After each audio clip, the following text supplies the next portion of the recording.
People have advised us over the years not to bite the hand that feeds you. You've heard that saying? I'm sure many of you have. Don't bite the hand that feeds you. In other words, don't exact ill will on a favorable source of sustenance. I mean, pretty when you think about it, that's pretty darn good advice. I would go with that. Why damage or be bad to something that's actually feeding you? But let's take this a step further. I'm going to say not only should you not bite the hand that feeds you, you also shouldn't feed the hand that bites you either. In other words, don't give quarter to negative influences in your life. I'm going to call these vices. The unseen hand, intangible forces. Now, these things, even though they're unseen and they're not intangible format, they are no less voracious. And they can take a significant bite out of you. And sometimes, even when you don't feed these vices, we get old family and friends. Boy, they always know when to come in, when not. Often they are unwillingly and sometimes knowingly giving these vices a seat at the head of the table and feeding them with all their might. I mean, they're pouring on the sauce and the sugar and the butter. They're giving these vices all the nutrition they need.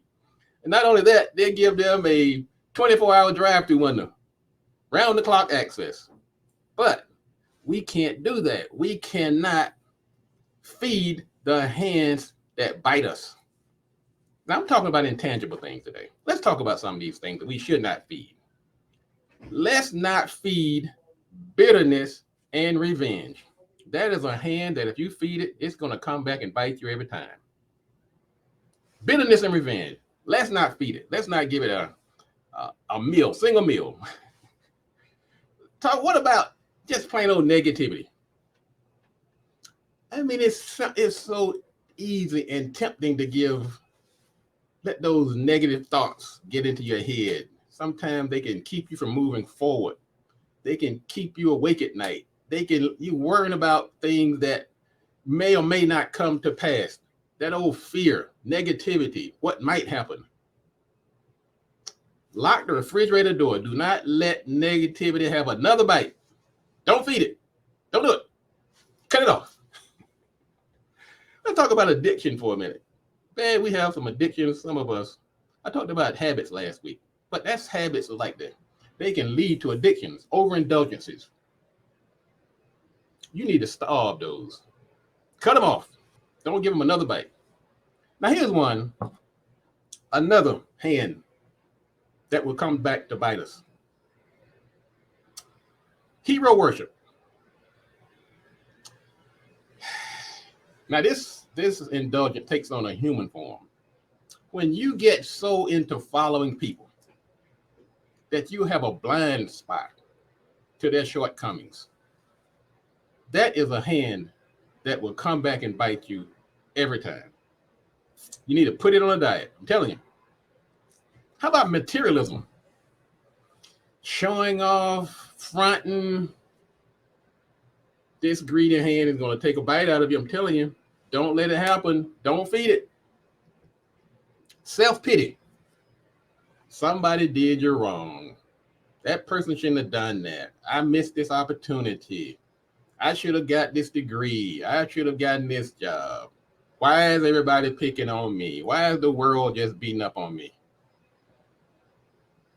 I'm telling you, tell self-pity that the kitchen is closed. You're not going to feed it. I'm telling you. Don't let it happen. Pettiness. If you want to feed this device, I'm telling you, it's going to kill your time. It's going to ruin relationships and could eventually ruin your life. What you want to do is to focus on the big picture, the things in life that matter. When you have goals and you have set your course on sights, you don't have time for pettiness, perfectionism, procrastination. Stop being petty. Don't feed it. Don't give it another bite.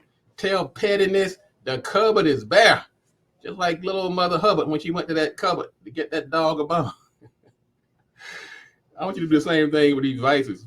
So the bottom line, ladies and gentlemen, what you want to do is feed your better angels and starve that little devil on your shoulder that's telling you to be bitter, vengeful, hero worshiping, materialistic, wallowing in self-pity, being petty. Because what you're going to do, you want to appreciate people and things that are rooting for you. And I want you to be less welcoming, giving less nutrition, less air to things that will do you harm. That's my story, and I'm sticking to it.